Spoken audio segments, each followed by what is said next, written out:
Stemson, and welcome to the behind-the-scenes video for my new musical, Back to the Beginning. We just finished filming 2 shows yesterday, and we're going to do 1 show for fun today, so we're all relaxed. We just get to have fun and do it for an audience. But I wanted to show you some of the things we have on our stage that might help you get ready for your show. Starting out, we have these lovely backdrops from wordcoralclub.com. We mounted them on the back, and I have a separate video that I'm going to attach that show you how we made this frame, because it actually works really good, and I know some of us tried different ways of mounting these. So because our wall is so far back, we did not use them on our back wall because you wouldn't have seen it, so we put it on a separate thing to bring out when we get to the Garden of Eden and keep off stage other times. So, Leslie, why don't we just show the back real quick?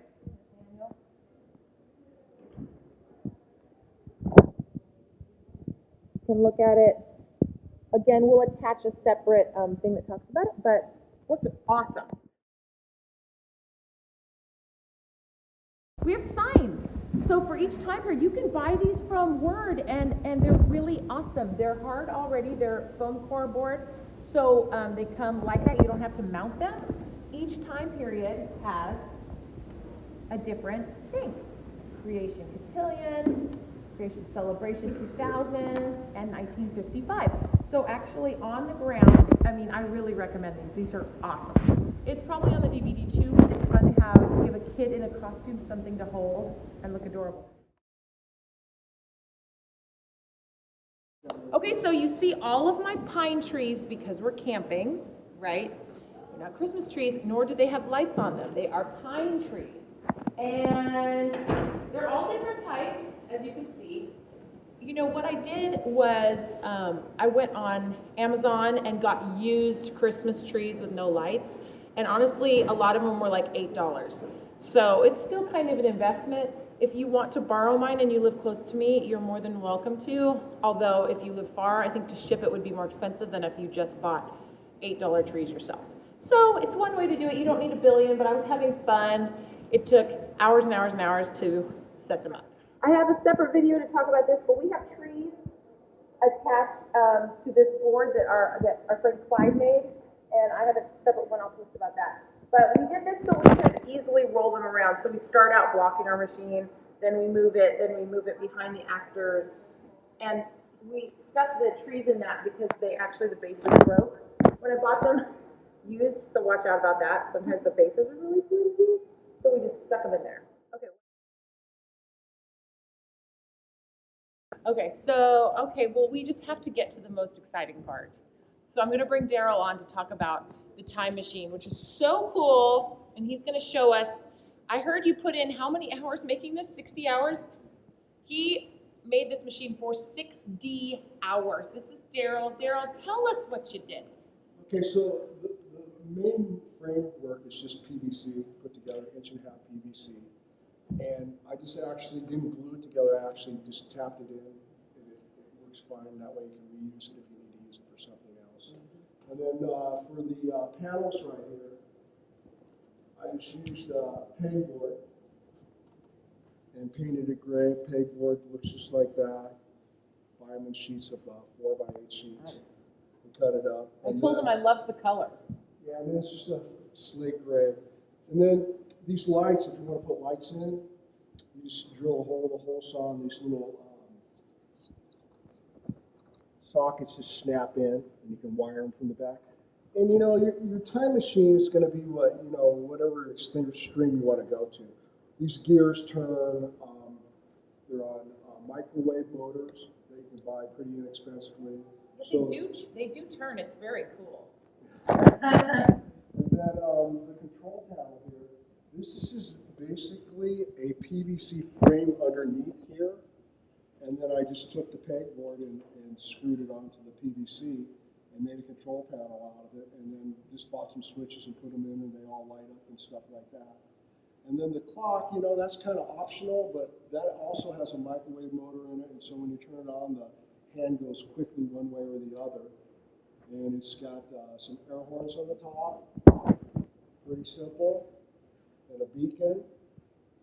And these are just heater ducts that you can buy at Home Depot. And then I just took a piece of PVC and plugged in them. And then we actually have a fogger that fogs out, so it's like exhaust. Ooh, he turned on the light. You know. Look at the gears are turning. Lights. Ooh. Keep talking. You can see how the gears turn. So it's kind of, you know, what extreme do you want to go to? You know? But basically, the PVC and the pegboard, you could probably make it, do something different here if you didn't want to go to the expense to do that. You know, just what I wanted to do. And then there's an actual another beacon light inside here. So it looks like when the control panel's on, it's, you know, getting ready to take off. And you can see the clock, how it turns. How do you make the clock turn? It works on a microwave motor. I don't know what that is, but hopefully those of you watching it have Yeah, someone that knows what that means. The microwave motor is the motor in your microwave that turns the temperature on. So when you turn on your microwave, it turns. It's just a little motor that goes down there. That is cool looking. That is really cool. And then, you know, then there's a light up here that so it actually makes it look like when the clock is on, there's a light in the clock. It actually makes it so you can see it well. And the tin foil, you already talked about that. You had kids covering with tin foil, which I think is brilliant. It's just foil, and the reason I did that instead of painting is because it would get all scratched up. And it's shinier, honestly. I like it because it's shiny. It's a inexpensive way to go, which is, you know, that's what. Yeah, totally. So that's pretty much it. You know, if you have any questions, you can feel free to get a hold of me. I'd be more than happy to answer. Yeah, I can put you in touch with him. Just email me. I'll forward it on to him. Did you look in the back? And Mason hides under there and turns it on and off when the machine goes. So yeah, we just love it. It's so amazing. It's so blessed to have Daryl. Wow, amazing. So I bought some flowers when we go to Eden. Mostly we have the backdrops, but I thought it'd be fun to have some flowers stuck in. Let's see, we have things that our church already had. We already had a rock, so we used it for our fire pit. We already had this awesome fire pit that plugs in. Oh yeah, we have candles. When we go to the 1800s, we have candles that we glued together so we can just put one clump here, one clump there, one clump there, and we can put it up really fast rather than going and lighting a million candles. Because in the Beethoven time period, they talk about candles all the time. Those are just basic candles from like the Dollar Tree 99-cent store, you know, your local really cheap store, and just glue bunches together in different arrangements so they can just kind of be popped up on stage in different areas.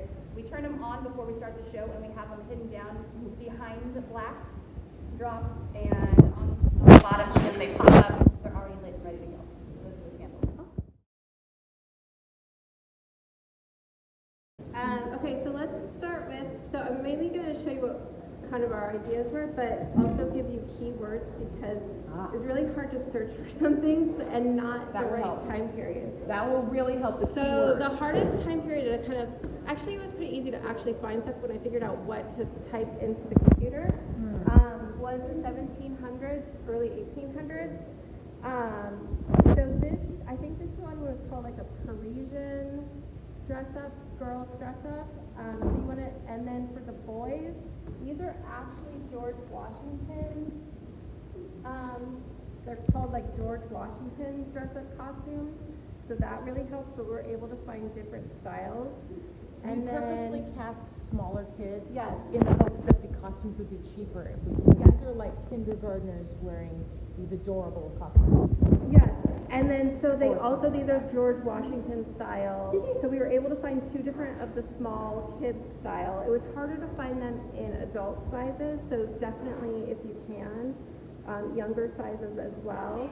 And then this one is, I think this one's called like a Renaissance or medieval, even though they're weird words, but this is the older dress that we were able to do. I found it on Amazon. But if you do cast, this was the most expensive. And These that one were was like how much? $25. $25 This for one the was cheap like one? 70. 70, right? So we But it was invested in a that full one. gown. The other thing, this for the girl wigs, this is actually Mrs. Claus's wig. But it looks so good. No, it looks really good on. You'll see in the demo video. But like this is for the girls, and that's Mrs. Claus. Perfect. That's good to know the search word. Yes. Also, I didn't talk about these, Ellen. in their backpacks, we also have these gloves. Talk about those. These are for the late 1700s, early 1800s for all choir. To find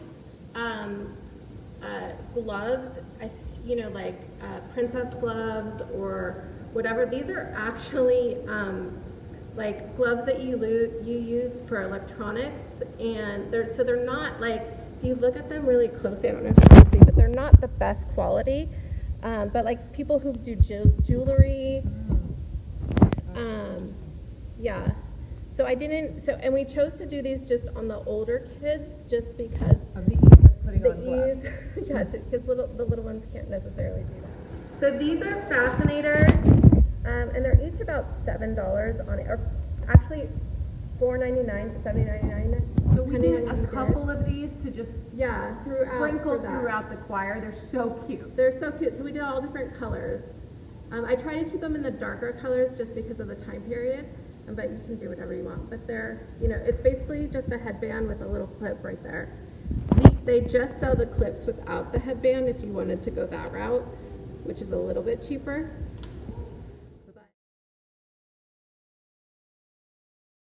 So for our milkshakes, this is for our 1950s, and they're at a soda shop having milkshakes. And so we made realistic looking milkshakes, and they're not too hard to make. We got these off of Amazon. They came in a set of 4. What I did is I used acrylic paint on the inside, satin acrylic, so it's shiny, and we just basically covered the inside of the cup.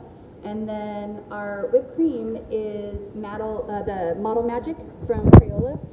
They're clay, they're air dry clay, and we actually pushed it through a cake topper ice cream tip to get it textured, and then we just layered it around. And I'll take this apart so you can kind of see what the inside is. We used a styrofoam cone, and then inside here is a little silicone bowl that gave us the dome shape to form our clay around. And then we popped a little soda straw inside of it, made a little cherry, and it sits right inside. And so those are our wonderful, delicious milkshakes. And then 1950s, we decided there's lots of styles out there. We started to go with the pink and the black theme because it's super cute on especially the girls.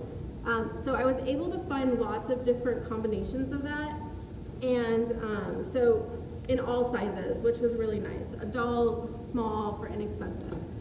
And then this is one of the ones, and we went with the total poodle skirt. Love it. On every single one for all the girls, so that was really fun. And what you'll notice on our demonstration DVD is that to make changing easier, we put the green shirts on top of their costume, so they're already in their costume. Then they go backstage, they pull it off, and then they're ready to go. For 1970s, we did a lot of vests with fringe. For the girls, we did flower hair wreaths.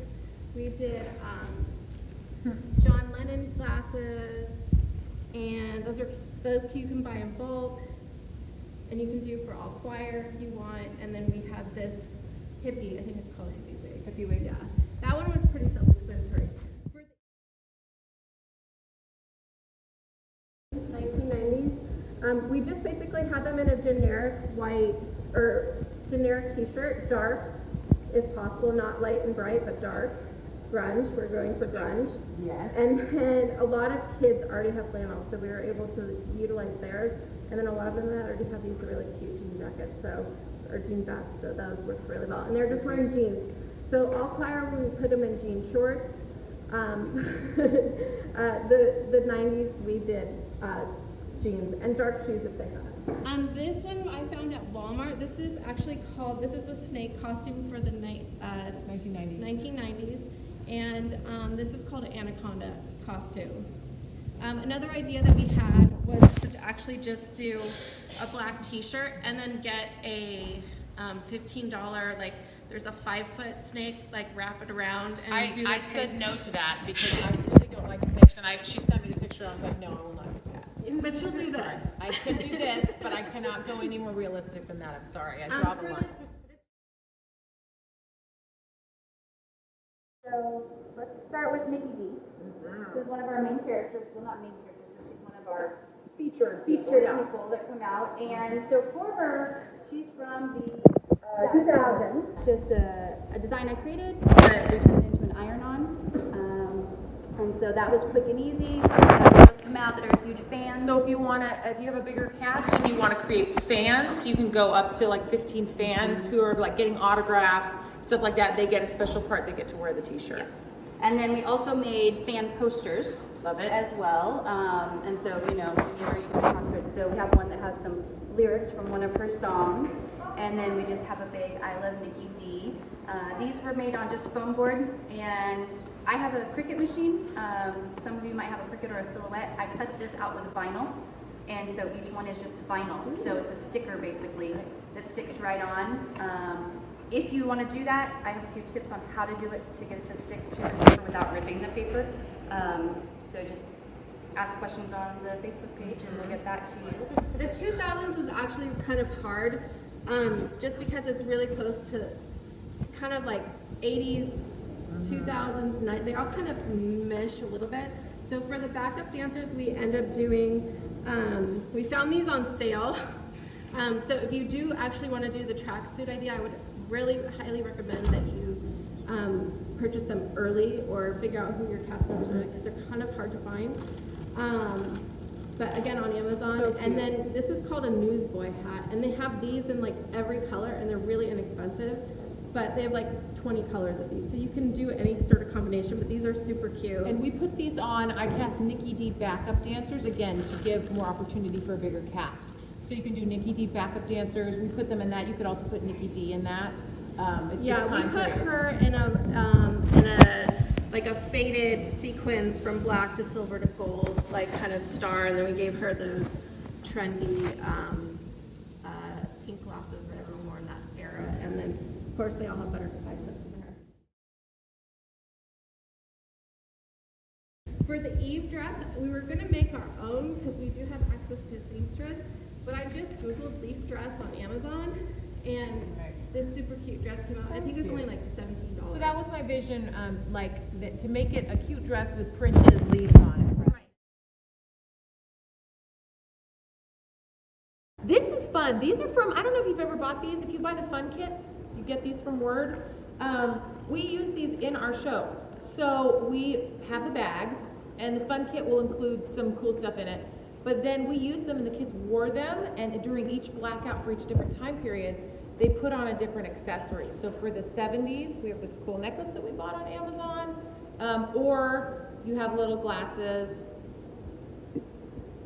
and then in the blackout they put them back in their bags and wear their bags. And it actually went smoother than you would think. We don't have the tiniest kids with bags because it might be too much of a distraction, but most kids are wearing it. 1950s. We bought some glasses. Again, this is just for the choir. It makes things more complicated, but it actually makes it more fun for the choir. So if you choose to, you can buy accessories for your choir to set the scene by changing for every time period. And these bags, super handy. We tied them to make them smaller on the kids. So we just have them on the side of the stage so we can pass them out to the kids that are in the front. And if you'll see on the front, on the floor, for my little kids, they each get a symbol to stand on, so they know exactly where to stand. I want you to see the tape we have on the ground. It looks really ridiculous, but tape can kind of help you have your kids know where to go. So I have my blue X on the ground. That is where the person holding the signs goes. And then this dotted line is for my roller skaters who are skating in a track. So this is the track that they skate around. Tape will work wonders. This was crazy doing all of these costumes. Good luck to your costume. Yeah, a lot of fun. That's what I want to hear. Good luck to your costume people. You can also delegate out and have one parent in charge of 50s clothes, all that, and you can collect it. You can go to thrift stores. So a lot of you have done Back to the Cross and Back to the Manger before, so you're familiar. Hopefully you've stored up some of these costumes. Anyways, I'm really excited to hear about your shows. Please, email me, tell me how things are going. Any questions, I'll try to forward you on to my people. But I'm going to go get ready for our last show of the day. So email me and I'll see you then.